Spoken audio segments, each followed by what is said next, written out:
Երևանի ոստիկանապետ Ներսես Նազարյանը Ազատություն ռադիոկայանի հետ զրույցում անընդունելի որակեց Մաշտոցի այգում վրանների տեղադրումը եւ երեկոյան ժամը 10-ից հետո վրաններում բնապահպան ակտիվիստների նստացույցը։ Նազարյանը վերահաստատեց, որ ոստիկանությունը բողոք է ստացել Մոր եւ մանկան առողջության պահպանման կենտրոնի տնօրեն բժիշկ Գեորգի Օկոևից։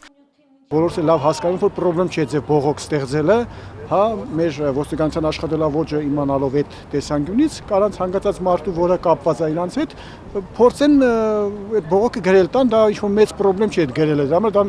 պետք չի ուշադրել, եթե ձեր պրոբլեմներ կարող է բարձրաձայն գոռում գոչում եղել գիշերները, կարելի է նկարանել եւ ցույց տալ, որ այդ ամեն ինչը եղել է։ Ոչ մի թույլտվություն չեն ստացել, չեն դիմել, չի կարելի նման բան, ստացիոնար բուժվող ծննդաբերող մայրեր են այնտեղ, իրենց համար գոռում են, գիշերը 12-ին մագնիտոֆոն են միացնում, Ազատություն ռադիոկայանի հետ զրույցում ասում էր Երևանի ոստիկանապետը։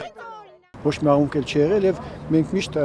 փորձել ենք եւ աշխատել ենք, որպեսզի ոչ մի օրենք չխախտենք անձամբ եւ ակտիվիստներից ոչ մեկը ոչ մի օրենք չխախտի, մանավանդ գիտենալ որ մենք գտնում ենք ծննդատան կողքը եւ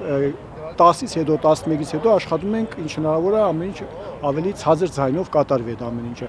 Ներսես Նազարյանը պնդում է, որ վրանը ապամոնտաժելուց առաջ զգուշացրել են ակտիվիստներին, հերքեց, թե հաշվի չեն առել, որ վրանում քնած մարդ կա եւ պատռել են այն։ Հակադարձելով Մարդու իրավունքների պաշտպան Կարեն Անդրեասյանի երեկվա հայտարարությանը, թե ոստիկանների կողմից հարուցվող խոչընդոտները իրավաչափ չեն եւ պետք է վերականգնվի ցուցարարների մեկ վրան ունենալու իրավունքը, Երևանի ոստիկանապետ Ներսես Նազարյանն ասաց, թե տեղը հարմար չէ, որպեսզի բողոքի միջոցառում անցկացվի։ Ըստ Ներսես Նազարյանի ոստիկանությունն արել է ամեն ինչ, որպեսզի որևէ ընդհարում եւ լարում չլինի, հիշեցրեց, որ մարտի 8-ին ոստիկանները ծաղիկներ նվիրեցին ակտիվիստներին։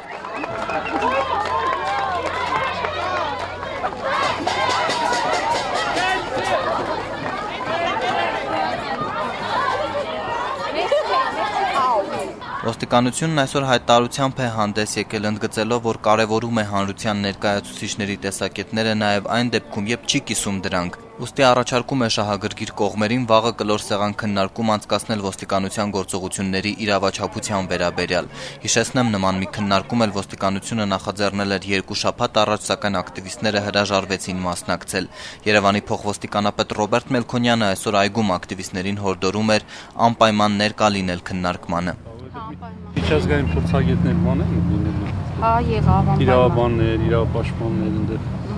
Շատ ցանկալի է որ մասնակցեն։ Հա, մենք հայտարարություն ուղարկել, հայտարարություն չի, ավելի ճիշտ բողոք ենք կազմեցին ոստիկանության պետին, հատուկ քննչական ծառայություն, դատախազություն, եղելությունն ենք նկարագրել։ Դեզայնից հետ բողոք եք, եթե բողոք կա, բողոք եք, պրոբլեմ չկա, ճիշտ է։ Այս վրանի հետ կապված, հա։ Ինչպես։ Այդ օրվա վրանի հետ կապված է։ Կանոնի հետ կապված։ Հա, բայց իհարկե դեք տեսնում Այնտեղ հարցերի շրջանակ կա։ 6 կետեր Մովսիսյան։ 6 կետ։ Որոնց շուրջ բանը պտմիթանակ այդ քննարկվի, հա, ես կնայեմ անպայման պատրաստ։ Վրաների հարցներ կա։ Վրաններ։ Մասնակցելու է նաև Մարդու իրավունքների պաշտպանը։